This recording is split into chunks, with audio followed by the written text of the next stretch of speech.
Bom, e vamos agora fazer uma pequena representação 3D aqui no GeoGebra do exemplo da superfície de rotação obtida com o giro de uma reta ao redor de um eixo que não é concorrente, que é paralelo ao eixo de simetria. Né? Uma reta paralela ao eixo de rotação, ela gera um cilindro. Né? Então aqui você tem, na janela de álgebra ali, as equações paramétricas da curva que eu usei para fazer a rotação. Então vocês podem ver assim aqui no retângulo azulzinho ali, aparece o comando curva. Curva vai ser a primeira opção. Quando você digitar o comando curva, vai aparecer várias opções. A primeira ou segunda delas, eu não me lembro agora. Em que aparece assim espaço para 3 expressões. Eu acho que é a segunda, porque a primeira são só 2 dimensões. Mas aí você está parametrizando em 3 dimensões, né? Então a primeira expressão é a coordenada x, que no caso é 1.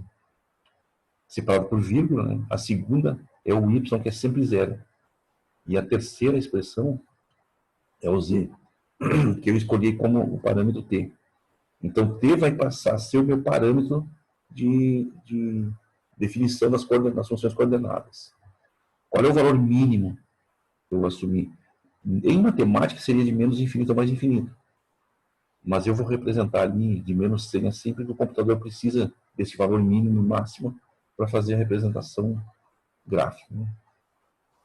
Aqui na janela de visualização 3D, você pode ver o traço da curva parametrizada, da reta nesse caso.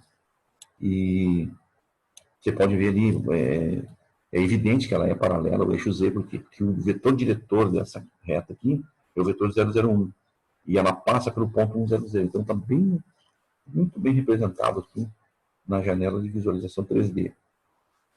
Na sequência, é aplicada a rotação.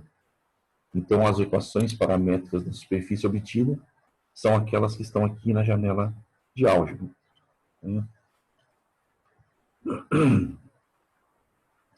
A primeira coordenada, a primeira expressão é o comando superfície.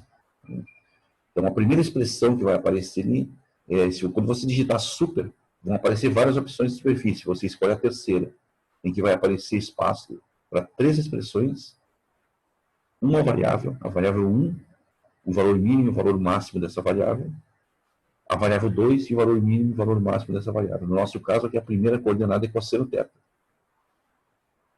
A segunda coordenada é seno de θ. E a terceira coordenada é o próprio z, como foi explicado no exemplo. Quem é a variável 1? A variável 1 eu escolhi o t, que já era o parâmetro utilizado para a curva, para a reta lá, e o valor mínimo de menos 100 e o valor máximo 100. A segunda variável, eu usei θ, variando do valor mínimo 0 até o valor máximo 2π. Então, 2 asterisco π, né? Como eu expliquei lá na aula. Quando você for entrar com um símbolo grego como θ, como eu usei ali, se você quiser fazer dessa maneira para ser preciosista como eu, né? Então você vai vir aqui, ó, na janela de entrada, no campo de entrada de dados ali, aqui à direita vai aparecer um símbolo alfa. Você clicando no símbolo alfa vão aparecer os caracteres gregos. Então o que acontece na sequência agora? O que ocorre com as coordenadas da parametrização da superfície, né? É que x² mais y² dá a equação fundamental da trigonometria. Né? Então, quando você escreve esse tipo de equação, agora, né, nas suas tarefas, nos seus exercícios, tenha sempre em mente o ambiente no qual você está trabalhando. Porque a equação que você escreve, x2 mais y2 igual a 1, se você estiver no plano cartesiano, a equação representa uma circunferência. Mas se você estiver trabalhando num ambiente, o R3, o espaço, então essa mesma equação representa um cilindro. Ok?